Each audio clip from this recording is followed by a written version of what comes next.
প্রথমবার আমি আমার ছোট বোনের শ্বশুরবাড়িতে গিয়েছিলাম। নতুন বাড়ি, নতুন মানুষজন। মনে একটু ইতস্তত ভাব ছিল ঠিকই, কিন্তু সেই সঙ্গে একটা আপনত্ব টের পাচ্ছিলাম। কিন্তু যেটা আমি কল্পনাও করিনি সেটাই আমার সঙ্গে ঘটে গেল। রাতের খাওয়া দাওয়ার পর সবাই যে যার ঘরে চলে গেল। আমি ছিলাম গেস্ট রুমে। হঠাৎ দরজায় হালকা একটা টোকা পড়ল। ভাবলাম হয়তো আমার বোন হবে। কিন্তু দরজা খুলতেই দেখি সামনে দাঁড়িয়ে আছে বাড়ির সবচেয়ে বড় মানুষটা, আমার বোনের ভাসুর, রাহুলজি। তার চোখের দৃষ্টি দেখে আমার ভেতরটা কেমন যেন ভয়ে কেঁপে উঠল। বুঝতে পারলাম কিছু একটা ঠিক নেই। তিনি জোর করে ঘরে ঢোকার চেষ্টা করলেন, আর তারপর আমার সঙ্গে প্রায় 2 ঘন্টা ধরে। হ্যালো প্রিয় বন্ধুরা, আমার নাম সৃষ্টি। লোকে বলে আমার সৌন্দর্যে নাকি একটা জাদু আছে, যে একবার দেখে সে আর চোখ ফেরাতে পারে না। আমার কোমর এতটাই সরু যে শাড়িও সরে যায়। চুল এতটাই ঘন যে রাতও হিংসে করে। আর আমার চোখ, একবার যে তাকিয়েছে সে যেন তাতে ডুবে যায়। আমার হাসি এমন যে পাথরও গলে মোম হয়ে যায়। আর আমার চলনে এমন এক মাদকতা যে বড় বড় মানুষেরও হুঁশ উড়ে যায়। কিন্তু এ গল্প আমার সৌন্দর্যের নয়। এ গল্প সেই ছায়ার, যেটা আমার বোনের বিয়েতে আমার দিকে এগিয়ে এসেছিল। আর তারপর এমন এক ঝড় উঠল যে আমার জীবনটাই বদলে গেল। কিছুদিন আগে আমার ছোট বোনের বিয়ে হলো। বাড়িতে হৈহুল্লোড়, হাসি, আনন্দ, আত্মীয়দের ভিড়ে একেবারে মেতে উঠেছিল সবাই। আমিও বিয়ের সেই রঙে ডুবেছিলাম। কিন্তু বারবার আমার চোখ যাচ্ছিল একজনের দিকে। তিনি ছিলেন করণ সিনহা, আমার বোনের জা। অবসরপ্রাপ্ত সেনা অফিসার। বয়স হবে বোধহয় 48। কিন্তু শরীর এমন যে যুবকরাও লজ্জা পাবে। লম্বা কাঠামো, চড়া বুক আর চোখে এমন গভীর ঝিলিক যে একবার ফাঁসলে আর বেরোনো যায় না। বিয়ের হট্টগোলে তিনি বারবার আমার সঙ্গে ধাক্কা খাচ্ছিলেন, কখনো ইচ্ছে করে, কখনো অজুহাতে। তার হাসিতে কি যেন একটা ছিল, যেটা আমার মনে অদ্ভুত একটা ঢেউ তুলছিল। প্রথমে আমি পাত্তা দিইনি। কিন্তু ধীরে ধীরে তার কথাগুলো আমার মনকে খোঁচা দিতে শুরু করল।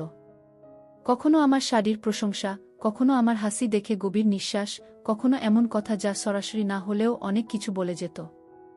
আমি চুপ করে থাকতাম, কারণ বিয়ের মুহূর্ত ছিল। কিন্তু মনে মনে একটা অদ্ভুত ভয় জন্ম নিচ্ছিল। বিয়ে শেষ হলো, বোন বিদায় নিল, আমিও বাড়ি ফিরে এলাম। সবাই নিজের কাজে ব্যস্ত হয়ে পড়ল। কিন্তু আমার মনে কেমন যেন একটা অস্থিরতা। নিজেই বুঝতে পারছিলাম না কেন তার কথা এত ভাবছি। এটা কি কেবলই একটা কাকতালীয় ঘটনা, নাকি আরও কিছু? কিন্তু তারপর এমন কিছু ঘটল, যেটা আমার সব প্রশ্নের উত্তর দিয়ে দিল। একদিন সকালে আমার স্বামীর ফোনে রাহুলজির কল এলো। খুব উৎসাহের সঙ্গে বললেন, কাল আমরা বারাণসী ঘুরতে যাচ্ছি, তোমাদের দুজনকেও সঙ্গে যেতে হবে। আমার স্বামী তৎক্ষণাৎ না করে দিলেন, কারণ তার কাজের চাপ ছিল অনেক। ছুটি নেওয়া তার পক্ষে অসম্ভব। কিন্তু রাহুলজি এতবার জোর দিয়ে বললেন যে শেষমেশ আমার স্বামী আমাকে যাওয়ার অনুমতি দিয়ে দিলেন। স্বামী যখন আমাকে এটা বললেন, আমি একটু দ্বিধায় পড়ে গেলাম। তার বিনা কোথাও যেতে আমার মন চাইছিল না। কিন্তু তিনি যখন বললেন, সৃষ্টি, তুমি যাও, তাছাড়া তোমার তো ঘুরতে খুব ভালো লাগে, তখন আমিও রাজি হয়ে গেলাম। পরের দিন দুপুর 2টো নাগাদ রাহুলজি তার ঝকঝকে গাড়ি নিয়ে আমাকে নিতে এলেন। আমি গাড়িতে উঠতেই তিনি হেসে বললেন, তাহলে তৈরি তো ম্যাডাম? বারাণসী ঘুরতে যাচ্ছেন? আমি হালকা হেসে বললাম, হ্যাঁ, তবে এত তাড়াতাড়ি ডেকে ফেললেন, আমি তো ভেবেছিলাম সন্ধ্যায় বেরোবো গু। তিনি হেসে বললেন, আরে পথটা তো লম্বা। তাড়াতাড়ি বেরোলে রাস্তার মজাও পাওয়া যাবে গু। পুরো পথ আমরা হাসিমজা করতে করতে গেলাম। তিনি আমাকে পুরনো গল্প শোনাচ্ছিলেন, তার সেনা জীবনের কাহিনী বলছিলেন। আমি তার কথায় ডুবে যাচ্ছিলাম। বয়স্ক মানুষ আমার সবসময় পছন্দ। তারা বেশি বোঝেন, অভিজ্ঞতার ভাণ্ডার থাকে। রাহুলজিও সত্যিই খুব আকর্ষণীয় মানুষ ছিলেন। প্রায় 1 ঘন্টার পথ পেরিয়ে আমরা আমার বোনের যার বাড়িতে পৌঁছে গেলাম। সেখানে সবাই আমাদের খুব আন্তরিকভাবে স্বাগত জানাল। আমাকে একটা আলাদা ঘর দেওয়া হলো, যেটা ছিল রাহুলজির ঘরের ঠিক পাশে। পরদিন সকালে আমাদের বারাণসীর উদ্দেশ্যে বেরোতে হবে, তাই আমি তাড়াতাড়ি রাতের খাওয়া সেরে একটু বিশ্রাম করতে গেলাম। কিন্তু ঘুম আসছিল না। হয়তো নতুন পরিবেশের জন্য, নয়তো মনের মধ্যে কিছু একটা ঘুরপাক খাচ্ছিল। রাত 10টা নাগাদ আমি ছাদে ঘুরতে গেলাম। হালকা ঠান্ডা হাওয়া বইছিল, চাঁদের আলো ছড়িয়েছিল। পুরো পরিবেশটা যেন শান্তিতে ভরা। আমি নিজের ভাবনায় ডুবেছিলাম। হঠাৎ পেছন থেকে একটা আওয়াজ এলো, সৃষ্টি জি, এত রাতে একা ছাদে কি করছেন? চমকে পেছন ফিরে দেখি রাহুল জি দাঁড়িয়ে। তার মুখে সেই চেনা হালকা হাসি, চোখে সেই পরিচিত ঝিলিক। আমি একটু ঘাবড়ে গেলাম, তবে নিজেকে সামলে বললাম, কিছু না, আবহাওয়াটা ভালো লাগছিল, তাই ভাবলাম একটু হাঁটি।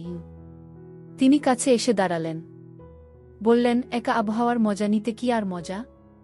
মজা তখনই যখন কথা বলার কেউ থাকে গু।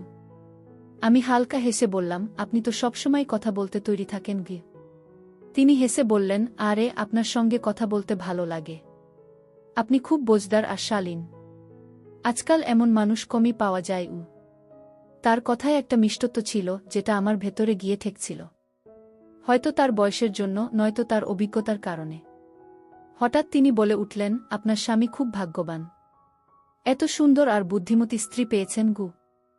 আমি তৎক্ষণাৎ কথা থামিয়ে বললাম, রাহুল জি, এমন কথা বলবেন না। আপনি তো জানেন আমাদের একটা সম্পর্ক আছে গি। তিনি হেসে মাথা নাড়লেন। বললেন, হ্যাঁ জানি।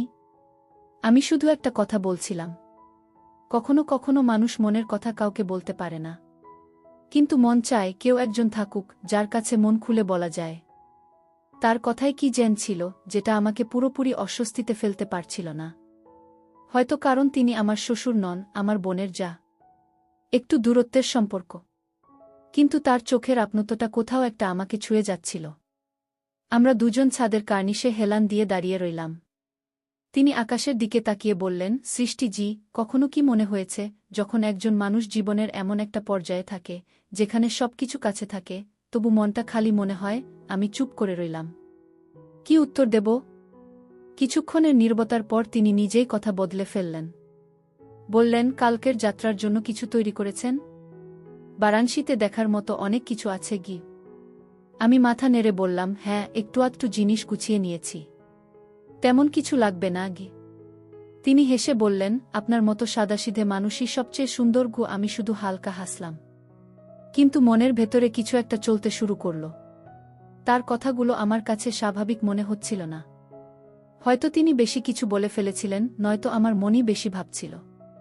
তারপর অনেকক্ষণ আমরা ছাদে হাঁটলাম। এরপর নিচে গিয়ে সবাই মিলে খাওয়া দাওয়া করে নিজের নিজের ঘরে ঘুমোতে গেলাম। ভোর 4টে নাগাদ আমরা বারাণসীর উদ্দেশ্যে বেরিয়ে পড়লাম। আমরা মোট 8 জন ছিলাম, 5 জন মহিলা আর 3 জন পুরুষ। গাড়ি চালাচ্ছিলেন আমার বোনের স্বামী। তার পাশে বসেছিলেন আরেকজন। মাঝের সিটে আমার বোন আর 3 জন মহিলা। আর সবচেয়ে পেছনের সিটে ছিলাম শুধু আমি আর রাহুল জি। পরিবেশে কেমন যেন একটা কাছাকাছি ভাব। তখন রাহুল জি হালকা হেসে বললেন, সকালে ওঠায় কোনো অসুবিধে হয়নি তো? আমি মাথা নেড়ে বললাম, না, তাছাড়া সফরে তাড়াতাড়ি ওঠা আমার ভালোই লাগে গু। তিনি ধীরে বললেন, আর আমার সঙ্গে সফর করতে কেমন লাগছে? আমি একটু অস্বস্তিতে পড়ে গেলাম, তবু হেসে বললাম, ভালো। আপনার মতো শান্ত আর বোঝদার মানুষের সঙ্গে সফরে কিছু শেখার থাকে গু। তিনি আমার দিকে তাকালেন। তার চোখে একটা গভীরতা ছিল, যেন কিছু বলতে চাইছে। তারপর বললেন, সৃষ্টি জি, মাঝে মাঝে মনে হয় কিছু মানুষ আমাদের জীবনে কোনো কারণ ছাড়াই এসে যায়, কিন্তু থেকে যায় চিরকালের জন্য গু। আমি চুপ করে রইলাম। উত্তর দেওয়া কঠিন মনে হচ্ছিল। সামনে থেকে আসা ঠান্ডা হাওয়া আমার চুল নিয়ে খেলছিল। আমি জানলার বাইরে তাকিয়েছিলাম, কিন্তু আসলে ডুবেছিলাম নিজের ভাবনা। পুরো পথ আমরা কখনো কথা বলছিলাম, কখনো চুপ করে থাকছিলাম, কিন্তু সেই নীরবতাও যেন কিছু বলছিল। তার চোখের উষ্ণতা, কথার মধ্যে লুকানো নরম ভাব, সবই আমি বুঝছিলাম, কিন্তু দেখেও না দেখার ভান করছিলাম। প্রায় 2 ঘন্টা পর আমরা বারাণসী পৌঁছে গেলাম। গাড়ি থামল বড় ঘাটের কাছে। সবাই নেমে পড়ল। আমিও নামলাম। রাহুল জি হাত বাড়িয়ে বললেন, সিঁড়িগুলো পিচ্ছিল, সাবধানে গু। তার কণ্ঠে সেই চেনা মিষ্টত্ব। আমি একটু সংকোচ করলাম, কিন্তু কিছু না বলে তার হাত ধরে নিলাম। একটা ঝটকা লাগলো, যেন কোনো অচেনা সম্পর্ককে ছুঁয়ে ফেললাম।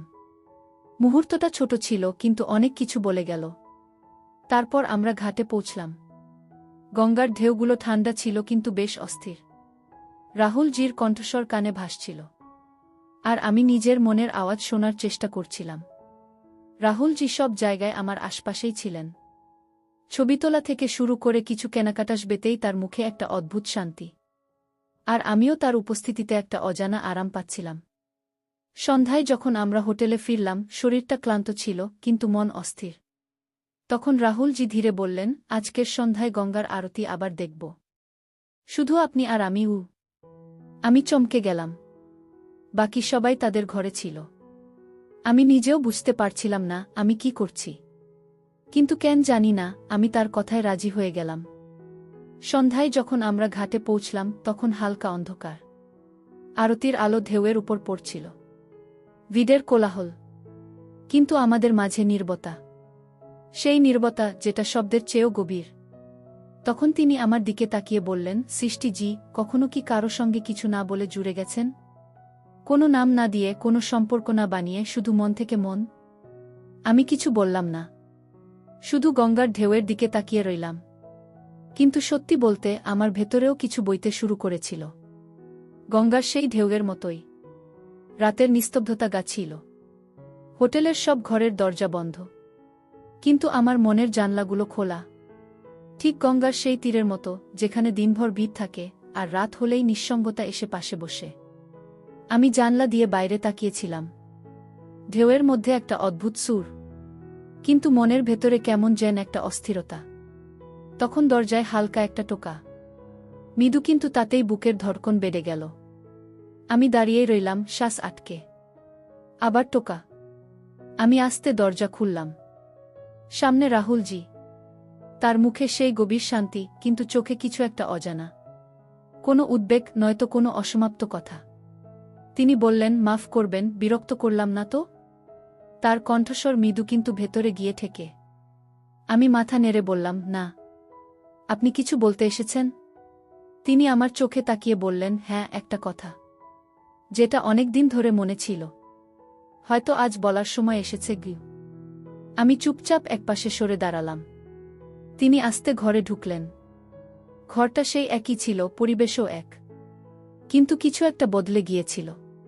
তিনি বললেন, সৃষ্টি, আমি জানি এই কথাটা তোমার কাছে অদ্ভুত লাগবে। একজন অবসরপ্রাপ্ত মানুষ, যার বয়স চলছে, আর তুমি একজন সুন্দরী, বুদ্ধিমতী, বিবাহিতা নারী। কিন্তু বয়স কি মনের ভাবনাকে থামিয়ে দেয়? আমার বুকের ধড়কন যেন থেমে গেল। আমি বললাম, রাহুলজি, আপনি তো জানেন আমি বিবাহিতা, আর আমাদের একটা সম্পর্ক আছে। তিনি আমার কথার মাঝেই বলে উঠলেন, জানি সৃষ্টি, আমি কোনো সম্পর্ক ভাঙতে চাই না। শুধু বলতে চাই, যেদিন থেকে তোমার সঙ্গে দেখা হয়েছে, আমার মনের খালিপনাটা যেন ভরে উঠছে, খালিপনা। তিনি বললেন, আমি জীবনে অনেক কিছু দেখেছি, যুদ্ধ, মৃত্যু, নিঃসঙ্গতা, কিন্তু তুমি আমার ভেতরে আবার কিছু জাগিয়ে তুলেছ। হয়তো বেঁচে থাকার ইচ্ছে। ঘরের হাওয়া ভারী হয়ে গেল। বাইরে গঙ্গার ঢেউ বইছিল, কিন্তু ভেতরে সবকিছু যেন থেমে গেছে। আমি একটু সংযত হয়ে বললাম, রাহুলজি, আপনার কথাগুলো ভুল নয়। আমিও আপনাকে ভুল বুঝছি না, কিন্তু দুনিয়া সবসময় সেটাই দেখে যেটা তাকে দেখানো হয়। আমি যদি এই ভাবনার সঙ্গে এগোই, তাহলে লোকে আমাকেই দোষ দেবে। আর আমার বোন, তার কি হবে? তিনি চোখ নামিয়ে নিলেন। তার চোখে জলের ছায়া, কিন্তু কথা নেই। আমি বলে চললাম, আমি আপনাকে খুব সম্মান করি, রাহুলজি, কিন্তু কিছু সম্পর্ককে সেখানেই থামিয়ে দেওয়া ভালো, যেখানে তাদের মর্যাদা থাকে। তিনি চুপ করে রইলেন। তারপর বললেন, তুমি ঠিক বলছ, আর এটাই তোমার সৌন্দর্য। অন্য কেউ হলে হয়তো এই ভাবনার ঘূর্ণিতে ভেসে যেত। আমি ধীরে বললাম, আপনি যা অনুভব করেছেন তাতে কোনো খারাপ কিছু নেই, কিন্তু আমরা সব ইচ্ছেকে পূর্ণ করতে পারি না। কখনো কখনো কিছু ভাবনা শুধু অনুভব করার জন্যই থাকে, পালন করার জন্য নয়। ঘরে আবার সেই নীরবতা ফিরে এলো, যেটা দরজায় টোকা পড়ার আগে ছিল, কিন্তু এখন তাতে অনেক কিছু জমে গেছে, অজানা, অশ্রুত, অসম্পূর্ণ। রাহুলজি একটা লম্বা নিঃশ্বাস ফেলে উঠে দাঁড়ালেন, যেন তার ভেতরের কোনো ভারী বোঝা হালকা হয়ে গেছে। তিনি আমার দিকে তাকিয়ে হালকা হেসে বললেন, আজ তুমি আমার আত্মাকে অনেক শান্তি দিয়েছ, সৃষ্টি। ধন্যবাদ। তারপর আস্তে আস্তে দরজার দিকে এগিয়ে বেরিয়ে গেলেন। ঘরে সেই নীরবতা ফিরে এলো, কিন্তু এখন তা আর খালি ছিল না। আমি জানলার কাছে গিয়ে বসলাম। বাইরে আকাশ তারায় ভরা, কিন্তু আমার চোখ ছিল অন্য কোথাও। সেই অসম্পূর্ণ অনুভূতিতে যেটা আমি টের পেয়েছিলাম কিন্তু কখনো নিজের করে নিতে পারব না। সেই রাতে আমার ঘুম এলো না। অনেক কিছু ভাবছিলাম, রিশতা, ভাবনা, সীমানা আর সেই অজানা আপনত্ব যেটাকে শব্দে বাঁধা যায় না। কখনো কখনো আমরা সেই মানুষ হয়ে যাই যার কারো প্রয়োজন হয়, কিন্তু সেই রিশতাকে আমরা কোনো নাম দিতে পারি না। পরের দিন বারাণসীর সকাল ছিল শান্ত আর স্নিগ্ধ। আমরা হোটেল থেকে বেরিয়ে ঘাটে পৌঁছলাম। আকাশ তখন হালকা সোনালি হয়ে উঠেছে। গঙ্গার ঢেউ সূর্যের প্রথম আলোয় চিকচিক করছিল। সবার সঙ্গে আমিও নিচে নামলাম। কিন্তু মন তখনও রাতের সেই কথাগুলোতে জড়িয়েছিল। রাহুলজি আর আমি সেই বিষয়ে আর কিছু বললাম না। তবে যখনই আমাদের চোখাচোখি হতো একটা অজানা বোঝাপড়া টের পাচ্ছিলাম। ঘাটে সবাই পুজোর্চায় ব্যস্ত। আমিও আরতির থালা তুলে নিলাম। গঙ্গার পবিত্র জলে হাত ডুবিয়ে মনে মনে একটাই প্রার্থনা করলাম, হে মা গঙ্গে, যে ভাবনাগুলো অজানা রয়ে গেছে, আমার আত্মার সত্যতা বুঝে তাদের যত্নে রেখো, যেন আমি কখনো নিজের কাছে হেরে না যাই। তখন টের পেলাম কেউ চুপচাপ আমার পাশে এসে দাঁড়িয়েছে। আস্তে তাকিয়ে দেখি রাহুলজি। তার চোখে সেই শান্তি, সেই গভীরতা। আমাদের মাঝে কোনো কথা হলো না, শুধু একটা নিঃশব্দ কথোপকথন চলছিল। তার হাতে একটা লাল সুতো। তিনি আমার দিকে তাকিয়ে তারপর নিজের কবজির দিকে ইশারা করে বললেন, গঙ্গা মায়ের কাছে মানত করেছিলাম যে রিশতা জড়িয়েছে তাকে কোনো নাম দিতে হবে না, কিন্তু তার পবিত্রতা যেন কখনো কম না হয়। আমি সেই সুতো তার হাত থেকে নিয়ে কিছু না বলে তার কবজিতে বেঁধে দিলাম। সেই মুহূর্তে মনে হলো কিছু একটা এখন চিরকালের জন্য বাধা হয়ে গেল। কোনো সামাজিক স্বীকৃতি ছাড়া, কোনো আশা ছাড়া, শুধু একটা ভাবনার সুতো যেটা আর কখনো ছিঁড়বে না। যাত্রা শেষ হল। সবাই বাড়ি ফিরে এলো। আমার স্বামী আমাকে স্টেশন থেকে আনতেও এলেন না। যথারীতি তিনি তার কাজে ব্যস্ত। আমিও কিছু বললাম না। কিন্তু এখন কিছু বদলে গিয়েছিল। আমি আর আগের সৃষ্টি ছিলাম না। আমার ভেতরে একজন নারী জেগে উঠেছিল, যে বুঝতে পারছিল দুনিয়ার সব ছায়া খারাপ হয় না। কিছু ছায়া আলোর চেয়েও বেশি আপনত্ব দেয়া। রাহুলজির নাম আমাদের বাড়িতে উঠত না। বোনের বিয়ের পর তিনি শুধু জামাইয়ের ভাই হিসেবেই কথায় আসতেন। কিন্তু আমার ডায়েরিতে তিনি ছিলেন রাহুলজি, একটা অসম্পূর্ণ রিশতা যেটা প্রতি রাতে আমার স্বপ্নে এসে বসে থাকত, নিঃশব্দে কিন্তু উপস্থিত। কয়েক মাস কেটে গেল। তারপর একদিন আমার ছোট বোনের ফোন এলো। তার গলা কাঁপছিল। দিদি, ভাইজির শরীর খুব খারাপ, হার্ট অ্যাটাক হয়েছে, হাসপাতালে আছেন গো। আমার হাত থেকে ফোনটা প্রায় পড়ে যাচ্ছিল। কিছু না ভেবে আমি তৎক্ষণাৎ হাসপাতালে ছুটলাম। রাহুলজি ছিলেন আইসিইউতে। ডাক্তার বললেন তিনি এখন স্থিতিশীল কিন্তু খুব ক্লান্ত, মানসিক চাপ খুব বেশি। আমি হাসপাতালের বাইরে একটা বেঞ্চে বসে রইলাম। ঠান্ডা হাওয়া বইছিল, কিন্তু মনের ভেতরে ধড়কন। মনে মনে বললাম, রাহুলজি, আপনি আমার কাছে কিছু চাননি, কিন্তু যদি আমার এই ভাবনার মধ্যে কোনো সত্যতা থাকে তাহলে ফিরে আসুন। কয়েক ঘন্টা পর ডাক্তার বেরিয়ে এসে হেসে বললেন তার জ্ঞান ফিরেছে, চাইলে দেখা করতে পারেন। আমি ভেতরে গেলাম। তিনি আমাকে দেখে হাসলেন। তারপর দুর্বল গলায় বললেন, আমি চলে যাচ্ছিলাম। যদি তোমার সঙ্গে সেই শেষ দেখাটা না হতো, সেই রাতটা আমাকে বাঁচার সাহস দিয়েছে গিউ। আমার চোখ ভিজে গেল। কিছু বলতে পারলাম না, শুধু তার হাত ধরে অনেকক্ষণ বসে রইলাম। রাহুলজি ধীরে ধীরে সুস্থ হয়ে উঠছিলেন। ডাক্তার তাকে বাড়িতে বিশ্রামের পরামর্শ দিয়েছিলেন। আমি হাসপাতাল থেকে ফিরে এলাম, কিন্তু মনটা ওখানেই আটকে রইল, যেন সেই শান্ত ঠান্ডা হাওয়ায়, তার চোখের সেই দুর্বল হাসিতে। বাড়ি ফিরে এলাম। সবকিছু আগের মতোই ছিল। সেই নীরবতা, স্বামীর সেই উদাসীনতা। তিনি জিজ্ঞেসও করলেন না আমি কোথায় ছিলাম, কেন গিয়েছিলাম। আমি চাইছিলাম তিনি অন্তত আমার চোখের দিকে তাকিয়ে জিজ্ঞেস করুন আমি ঠিক আছি কিনা। কিন্তু না, হয়তো তার কাছে সময় ছিল না। তাই এখন রাহুলজির বলা কথাগুলো আরও গভীরভাবে মনে জায়গা করে নিচ্ছিল। কখনো কখনো মানুষ সবার মাঝে থেকেও একা হয়ে যায়। কয়েক সপ্তাহ কেটে গেল। বোনের আরেকটা ফোন এলো। দিদি, ভাইজির শরীর এখন ঠিক আছে, তিনি তোমাকে মনে করছিলেন। আমি কিছুক্ষণ চুপ করে রইলাম। তারপর জিজ্ঞেস করলাম, কিছু বলেছেন? বোন বলল, শুধু এটুকুই বলেছেন, সৃষ্টি দিদির খোঁজখবর নিও। তার মতো বোঝদার মেয়ে আমাদের বাড়িতে এসেছিল, এটা আমার ভাগ্য। আমি হেসে ফেললাম। আর কিছু বললাম না। এক রোববার সকালে হঠাৎ ঠিক করলাম, আজ তার সঙ্গে দেখা করতে যাব। স্বামী শহরের বাইরে গিয়েছিলেন। প্রথমবার মনে হলো এই সময়টা শুধু আমার। আমি তৈরি হলাম। সাধারণ সালোয়ারে, বেশি সাজগোজ না করে। রাহুল জির বাড়িতে পৌঁছে দেখি তিনি নিজেই দরজা খুললেন। তার চোখে একটা চমক। এই বয়সেও একটা অজানা অপেক্ষা। সৃষ্টি, এসো, ভাবলাম তুমি আসবে না গি। আমি হেসে বললাম, আপনার মনে হয় কিছু রিশতা শুধু পথে পথেই চলে? কিছু মনে মনেও চলে। তিনি আমার কথায় মাথা নিচু করলেন। আমি ভেতরে গেলাম, ঘরে সেই পুরনো নীরবতা। কিন্তু এখন তা আর ভারী লাগছিল না। একটা আপনত্ব টের পাচ্ছিলাম। আমরা ঘন্টার পর ঘন্টা বসে কথা বললাম।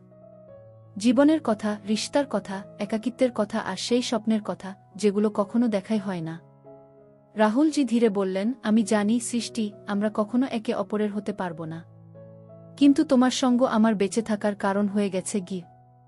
আমি তার দিকে তাকিয়ে বললাম, আমিও জানি এই রিশতা একটা দাঁড়ার বাইরে যেতে পারবে না। কিন্তু আমাদের মাঝের এই বন্ধন যে কোনো নামের চেয়ে বড়। আর আমি চাই আপনি বেঁচে থাকুন, খুশি থাকুন। কারণ আপনার হাসিতে এখন আমারও একটা কারণ লুকিয়ে থাকে গি। সেই দিনের পর আমরা প্রায় কথা বলতাম। কখনো ফোনে, কখনো বোনের বাড়িতে দেখা হলে।